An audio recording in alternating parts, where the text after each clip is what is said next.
terrifying. Louise Harrington has the kind of life that looks perfectly assembled from the outside. Director of admissions at a public arts university, professionally respected, civilly divorced from her husband Peter in the way that only adults who still genuinely like each other manage. They still meet for lunch, they are still kind to each other. She is completely, quietly falling apart. At lunch one afternoon, Peter mentions he recently met up with Sammy, Louise's brother, for investment advice. Louise reminds him that Sammy is an unreliable kleptomaniac with a well-documented addiction problem.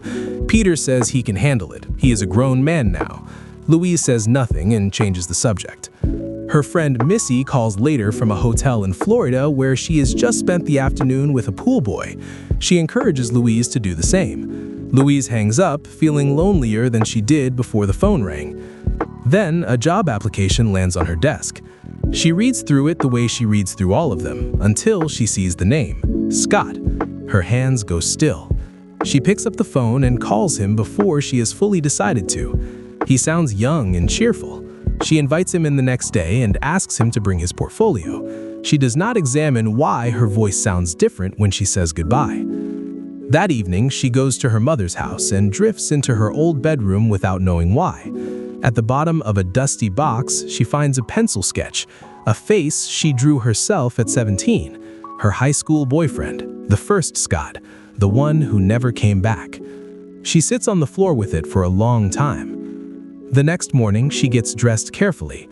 There is a particular energy about her, nervous and bright, the way people look when they believe something is about to happen. She waits. Scott does not show up. She calls Missy and says the name out loud. Missy goes quiet and tells her gently that the Scott she is thinking of has been dead for 20 years. Louise sits with the silence and the humiliation and the confusion layered on top of each other. Then a young man walks through her office door and says his name is F. Scott Feinstadt. He looks exactly like her dead boyfriend. Louise reviews his portfolio with the focused attention of someone who is not focused at all. Their taste in art lines up perfectly. The conversation flows like it has been happening for years. When Peter appears in the doorway, she turns him away without looking up. Scott leaves shortly after, and Louise, entirely failing to behave professionally, suggests they continue the interview somewhere more comfortable. They end up at her apartment. She offers wine. He is too calm, and she is too nervous, and the tension between them fills every corner of the room. He asks if she has ever been sketched, fully, completely, the way people used to in another era. She admits she has, once, a long time ago. He suggests she might consider doing it again, for him. She laughs and then she stops laughing. He takes her hand. The evening moves in a direction neither of them pretends to misunderstand. They sleep together. Afterward, Scott borrows her phone to call his mother, uses her shower, borrows a towel, and invites himself back before he leaves. He treats every boundary like a gentle suggestion. Louise watches him go and finds the whole thing more attractive than she has any right to. She tells Missy nothing. She visits Peter's art class, and he takes one look at her and knows. Their old chemistry flickers between them like something that never fully learned to die. She invites him for a drink. It feels innocent. Peter sits down and tells her he has something to confess. She assumes alcohol, drugs.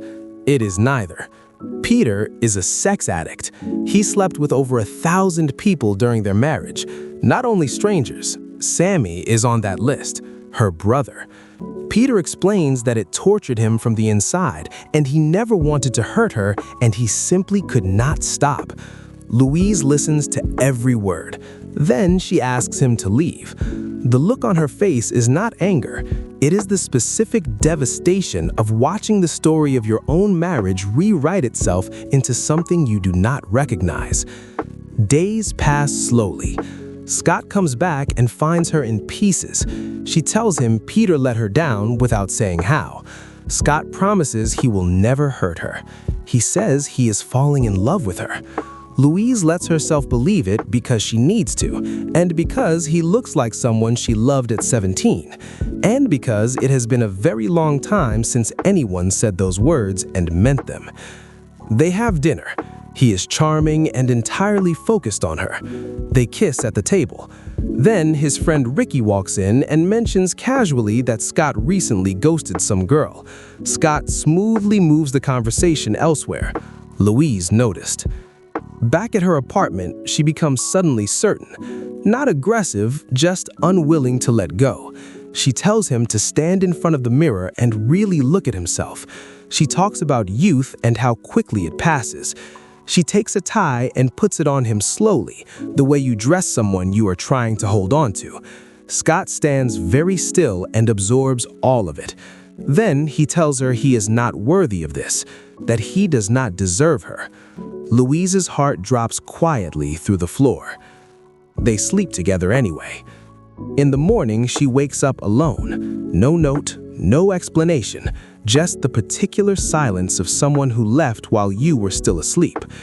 She goes to her mother's house and cries the way teenagers cry, with her whole body. She confronts Sammy about Peter. Sammy shrugs and says her absence created a loneliness he filled badly. Then he turns it around and tells her she is stuck chasing ghosts and calling it fate.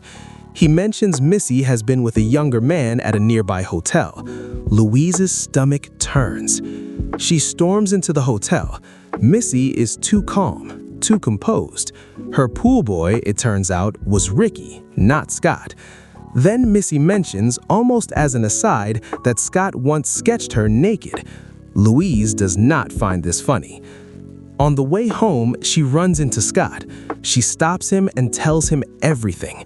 The dead boyfriend, the sketch in the box, the face that stopped her cold the moment she saw his application. Scott listens carefully and then tells her she needs to move on.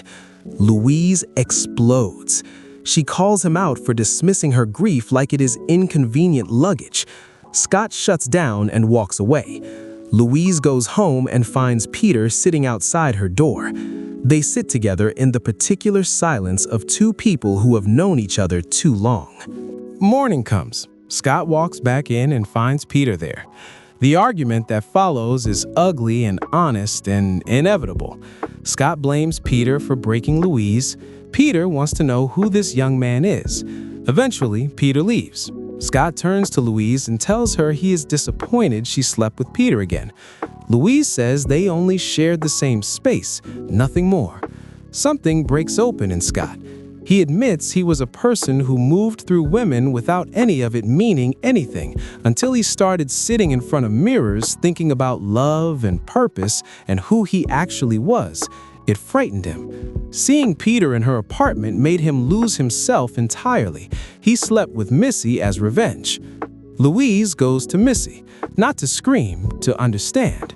Missy fires back at first, tells her Scott is not coming back, that in high school she always won when it came to men, that Louise was the backup. Then she stops, tells her she is joking, and then tells her the truth. She arranged all of it. She found Scott and saw something in him, a resemblance to the original Scott that she knew would reach Louise in a way nothing else could. She set it up to shake Louise out of the emotional paralysis she had been living inside for years. She did not expect Scott to fall for Louise for real. She did not expect any of it to spiral the way it did. The plan outlived her control of it and became something genuine and painful and real. Something shifts in Louise after this. She starts sleeping properly. She works out. She lets go of Peter, not warmly or sadly, just finally and completely. She goes to him and says clearly that they are done. He accepts it. It is the most grown-up either of them has ever managed with each other. Weeks later, Louise walks into an art gallery. It is Scott's exhibition. She moves through the room slowly, looking at the work with real attention. It is honest and personal and beautiful. He got the position at the university. He is part of her world now in a smaller and cleaner way than before. He finds her in the gallery and thanks her for everything. She refuses the credit, tells him the work was his. The success belonged entirely to him. They look at each other without bitterness or weight or the wreckage of everything that broke between them. Just two people who changed each other and knew it. If you enjoyed this recap, don't forget to like and subscribe to Scene Scout for more.